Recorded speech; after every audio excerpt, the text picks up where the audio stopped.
This channel does not promote any violent, harmful, or illegal activities. All content provided by this channel is meant for an educational purpose only.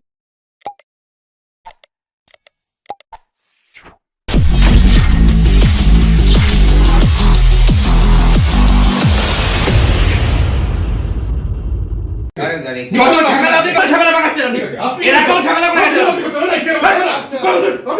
এই কোন ঝামেলা কি হচ্ছে উনারি থেকে ঝামেলা পাকিয়ে যাচ্ছেন এখানে আপনারা কি করেন আমি জানি এখানে এবারে কাছে নিয়ে পড়ে গেছেন আপনি সুপার কেউ আসবে বুঝতে কেউ আপনি ওটা নিয়ে বসুন এগুলো কি হচ্ছে ওরে কোন জায়গা আমরা সাথে কথা বলছি তুই টাকা চমকাবি ওয়াইগাল চমকে গেছে একদিন আপনাকে ফোন করেছিলাম আপনি বলে রেফার করুন না না এগুলো কি অসভ্যতাম উনি সুপারিনটেন্ডেন্ট সরকার জ্ঞান আছে তাকে জমকাচ্ছিস ধনী ওনাকে বল দাদারা স্যার বলুন আমি এই চেয়ারে মুখ্যমন্ত্রী চেয়ারে বসিয়েছেন আমি এই চেয়ারে মুখ্যমন্ত্রী চেয়ারে বসিয়েছেন আমি এই চেয়ারে মুখ্যমন্ত্রী চেয়ারে বসিয়েছেন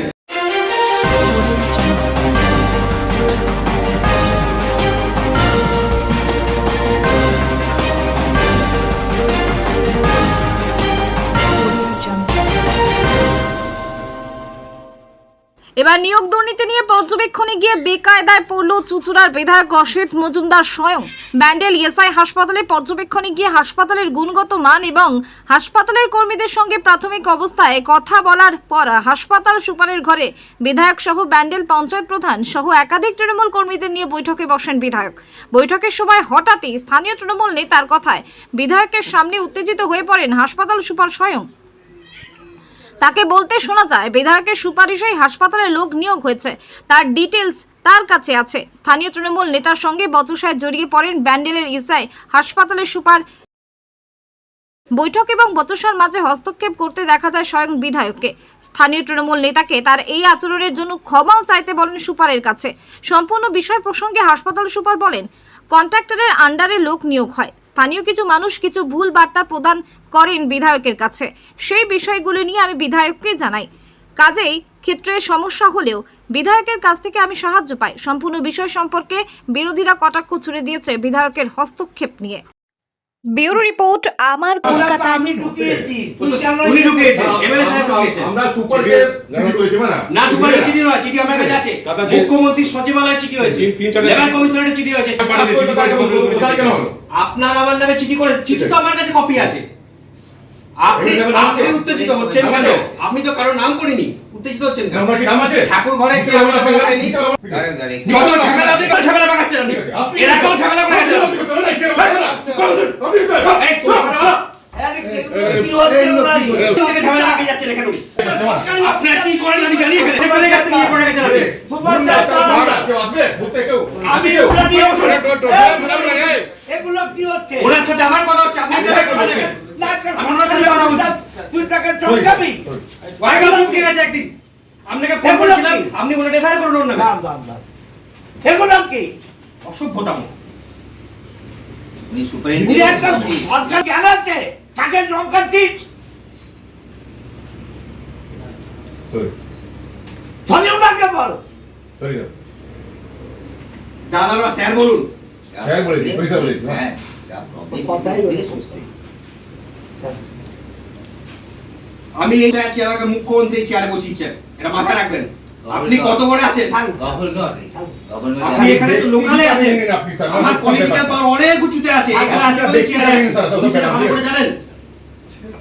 আমাদের দোদিন চিঠিটা কমপ্লিট 3-4 বার চিঠি করেছি মুখ্যমন্ত্রীর কাছে 3-4 বার না একবারই করা হয়েছে। এই সব ডকুমেন্টস আমাকে আমি পাঠিয়ে দেবো আপনার কাছে সমস্ত দিয়েছি আমরা ওটা। উনি লোক ঢুকেছেন, ওনার লোক ঢুকেছে, আপনি কথা বলার কি এখানে? চিঠি করে নাকি আপনি? আমাদের যে লোক কাজ করেছিল তাকে বসানো হয়েছে, সেটা আমরা কেউ বলে কোন লোক কাজ করেনি। এই তো মিথ্যা বলেন আপনি, এইটাই কোন লোক কাজ করেনি এখানে। এই মিথ্যা বলেন আপনি। ঠিক আছে, চুপ করে বসুন। ওনার সাথে আমার কথা হচ্ছে, আপনি ফার্স্ট টাইম একটা কথা বলি, আপনি ওয়ান টু ওয়ান কথা বলুন। এত লোক এখানে ঢুকে তো কেউ ঠিকভাবে এখানে কি চলছে, ওরা কিসের স্টাফ কোথা থেকে এসেছে, নাম দিয়ে দিলি নাম দিয়ে দিলি। দেখুন, ইলিগাল লোক নেওয়া সম্পর্কে আমার কাছে কোনো তথ্য নেই। যেটুকু লোক নেওয়া হয় সেটুকু তো আমার কোনো হাত নেই। এইগুলো পুরোপুরি হচ্ছে যারা নেয় কন্ট্রাক্টর, তাদের সঙ্গে বিভিন্ন যারা লোক আছে, বাইরের আমি নাম করছি না, তারা বসে, তারা এখানে ইনপুট করে, এর মধ্যে আমি ঢুকি না। দেখা গেল যে আপনাকে উত্তেজিত হতে হবে, কারণ তার কারণ হচ্ছে বিভিন্ন রকম মানে মিস ইনফরমেশন এমএলএ সাহেবকে দিচ্ছে।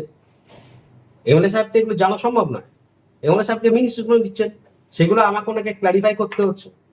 আপনাকে কাজ করতে কোনো রকম বাধা দেওয়া হচ্ছে? বাধা তো দেওয়া হয়, বিভিন্ন রকম ভাবেই বাধা আসে, জানিয়ে তবে আমি এমএলএ সাহেবের কাছ থেকে সবসময় হেল্প পাই, এটা আমি অস্বীকার করবো না। উনি সবসময় আমার পাশে আছেন এবং হেল্প করেন সব বিষয়ে। আপনি বিষয়টা মুখ্যমন্ত্রীকে জানাবেন? সেটা ভাববো পরে, আগে এমএলএ সাহেবের সাথে কথা বলবো, সেটা উনি যদি করেন তখন আমি সেটাই।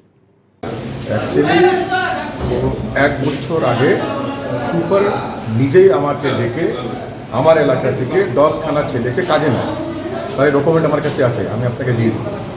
ওই 10খানা ছেলেকে 25 দিন এখানে কাজ করিয়েছে, মানে কাজ করার পর ওদেরকে হঠাৎ ইলেকশনের অভিযোগ দেখিয়ে, লোকসভা ইলেকশন অভিযোগ দেখিয়ে বসিয়ে দেয় ওদেরকে কাজ থেকে।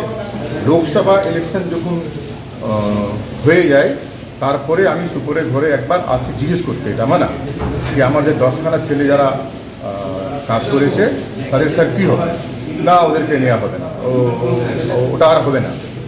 কেন হবে না? ওটা মানে ওরা তো কাজ করেছে, তো ওদেরকে বসিয়ে দিল। আমি যথাযথি ওই একটা চিঠি করালাম ওদেরকে দিয়ে। তো ওই সময় উনি যখন বসিয়েছেন, তো আমরা একটা চিঠি করতাম, মানে ওই 10খানা ছেলেকে দিয়ে চিঠি করা হলো ওই হেডকোয়ার্টারে দিদির কাছে। ওটা আমরা যথাযথি এমএলএ সাহেবকে দিয়েছিলাম চিঠিটা, মানে পঞ্চায়েতেও পাঠিয়েছিলাম আমরা। তো এই চিঠিটা দিয়েছি তো ওনার খুব রাগ আমার উপরে, মানে এটা আমি কেন করলাম। এবার আমি এখানে সংগঠন করি, আমি তো আমাদের লোককে যদি বসিয়ে দেয়, তো আমি কোথায় থেকে একটা যদি বুথ থেকে 10খানা লোককে যদি বসিয়ে দেয় কাজ করা লোককে, মানে তো আমি কী সংগঠন করবো এলাকার মধ্যে? পার্টি মিটিংয়ে কীভাবে লোককে নিয়ে যাবো? মানে দেখা গেল যে লোকগুলোকে বসিয়ে দিয়ে নতুন লোককে কাজে নেওয়া হয়েছে, সেগুলো সব বিধায়কেরই রিক্রুটমেন্ট। সে নিক না, কোনো ব্যাপার নেই না, তো সুপার বসালো কেন? যাকে নিবে নিক, কোনো ব্যাপার নেই। লোক আছে, বেকার ছেলে আছে, কাজ করবে, ঠিক আছে, এটা মানে, কিন্তু কাজ করার লোককে কেন বসলে? এটা সুপার করে যেটা সুপার এখানে দেখেছে, এখানে 2খানা জাস্ট তৃণমূলের গ্রুপ আছে, ওটাই পুরো গেম খেলছে এখানে বসে বসে, ও রাজনীতি করছে না, ও এখানে সুপারের মেডিকেল কাজ করছে না, ও এখানে গেম খেলছে এখানে, মানে 2খানা। আপনি নিজেই বলছেন যে 3টে তৃণমূলের গ্রুপ আছে এই হাসপাতালে? দুটো গ্রুপ আছে, ঠিক আছে। এখানে যারা খাবার দিচ্ছে, মানে বলছে যে লোকাল লোকই খাবার দিচ্ছে, সেই কোয়ালিটি খারাপ দিচ্ছে দীর্ঘদিন ধরে। না, খাওয়াটা আমাকে মানে কয়েকজন বলেছিল কি ডায়েট যেটা থেকে প্রতিদিন সেটা ডিম আর মাছ মাংস, একদিন শুধু ওই মঙ্গলবার নাকি নিরামিষ আছে, তো মাঝে মাঝে এখানে 2 দিন 3 দিন নিরামিষ দিয়ে যায়। মানে এই যে যারা মানে কাঁচা সবজি বা মাছ দিচ্ছে, তারা নাকি কোয়ালিটিটা খারাপ দিচ্ছে, কাদের গ্রুপ এটা খাবার দিচ্ছে? সেটা তো এমএলএ সাহেব এখন গিয়েছিলেন, ওখানে দেখেছেন সবটাই। কারা দিচ্ছে কাঁচা খাবারগুলো? কারা দিচ্ছে কাঁচা সবজি বা এগুলো? এখানে মানে কাদের লোক দিচ্ছে? ওই সুপারের লোক দিচ্ছে। সরাসরি তোমার বিরুদ্ধে অভিযোগ আনলো যে তুমি নানা রকম ভাবে ভোট পাকাচ্ছ, গন্ডগোল করছো, কি বলবো তুমি? আমি বললাম সুপারের আমার উপরে রাগ এটা আছে কি, এই যে 10খানা ছেলে আমার যে রানিং কাজ করে 1 মাস আগে যে বসিয়ে দিল ইলেকশনের, লোকসভা ইলেকশন আগে, ওটা নিয়ে আমি চিঠি করেছি, এটা আমার উপরে বহুত রাগ সুপারের। তো আমি এটা এই জন্য করলাম কি, আমার যে 10খানা ছেলে কাজে যারা কাজ করেছে ওদেরকে যে বসিয়েছেন, তো আমরা তো রাজনীতি করছি, আমরা তো মিটিং মিছিলের লোক নিয়ে যাই, এমএলএ সাহেব বলেন, দাদা বলেন, তোমার প্রধান হলে, তো ওই যে একটা বুথ থেকে যদি 10খানা লোককে যদি বসানো হয়, তাহলে কীভাবে সংগঠন করা হবে? মানে তার মানে কি বলতে আর এক গ্রুপের লোককে বসিয়ে দিয়ে আরেক গ্রুপের লোক নেওয়া হয়েছে, আর ইচ্ছা করে নিজের ইচ্ছা থেকে লোক নিয়োগ করে নিচ্ছে। বলছে নিজের ইচ্ছার লোক নয়, তো বলছে তো আপনাদেরই লোক, মানে তৃণমূলেরই লোক এবং অন্য 6-7খানা তো সুপার দিয়েছে, মানে নিজেই। যে কটা নাম বিধায়ক বললেন সব কটাই তো উনি দেখালেন যে না, সেগুলো একদম আরামবাগের ও যে কিরণ যে আছে, উনি তো পরীক্ষা দিয়ে পাস করেছেন না, একদম না, এগুলো শুধু একটা টেকনিশিয়ান আছে, মানে বাকি কারো সার্টিফিকেট। এই যে গ্রুপ নিয়ে বলছেন, দুটো গ্রুপ, কিসের গ্রুপ আপনার? গ্রুপটা এমনি মোটাও আছে, গ্রুপ কিছু না, সবাই আমরা মানে মিটিং মিছিলে যাই, সবাই একসঙ্গে থাকি। ও মানে তৃণমূলের দুটো গ্রুপ? হ্যাঁ, মানে গ্রুপ বলতে মানে কি, জাস্ট এবার সবসময় তো কারোর সাথে মন ইয়ে হয় না, গ্রুপ বলতে না, আমরা একই ছাতার মধ্যে আছি, একসঙ্গে আমরা সবাই থাকি। আমরা বিধায়ক তো বলছেন যে বিধায়কের লোক ইয়ে করেছে, আমি কি বললাম, আমি বলছি কি সুপার যখন একটা লোককে মানে বসিয়ে কাউকে নিয়েছে, সে সবার কাজের দরকার আছে মানে, তো যখন নিয়েছে তো এদেরকে এরা কি ভুল করেছে, কি দোষ করেছে মানে, এদের কেন বসানো হলো? এই যে চিঠি করলাম আমি, এটা আমার উপরে রাগের উপরে মানে কেন করা হলো? দুর্নীতির অভিযোগ তুলে ইএসআই হাসপাতালে যে আজকে বিধায়ক মশাই ভিজিট করেছে, এটার বিধায়কের এখতিয়ার আছে বলে আমার জানা নেই। তবে চুঁচুড়া হাসপাতাল যেটার এখতিয়ার ওনার আছে, সেইখানে ওনাকে ভিজিট করতে দেখা যায় না।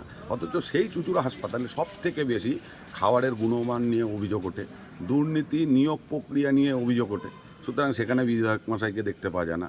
তবে আজকে ইএসআই হাসপাতালে গেছে, যাওয়ার আগে ওনার হোমওয়ার্ক করে নেওয়া উচিত ছিল। কারণ যে সকল দুর্নীতি নিয়ে উনি আঙুল তুলছে তার ভেতরে বেশিরভাগটাই দেখা গেছে দুর্নীতি মুক্ত। আর যেটাই দুর্নীতি সব থেকে বেশি দেখা গেছে, সেখানে তৃণমূলের যে ইউনিয়ন রয়েছে সেই ইউনিয়ন জড়িত। সুতরাং এই ধরনের কাণ্ড কারখানা ঘটানোর আগে নিজের সাঙ্গপাঙ্গদের কাছ থেকে জেনে নেওয়া উচিত যে এখানে দুর্নীতির সঙ্গে তাদের সাঙ্গপাঙ্গরা যুক্ত কিনা।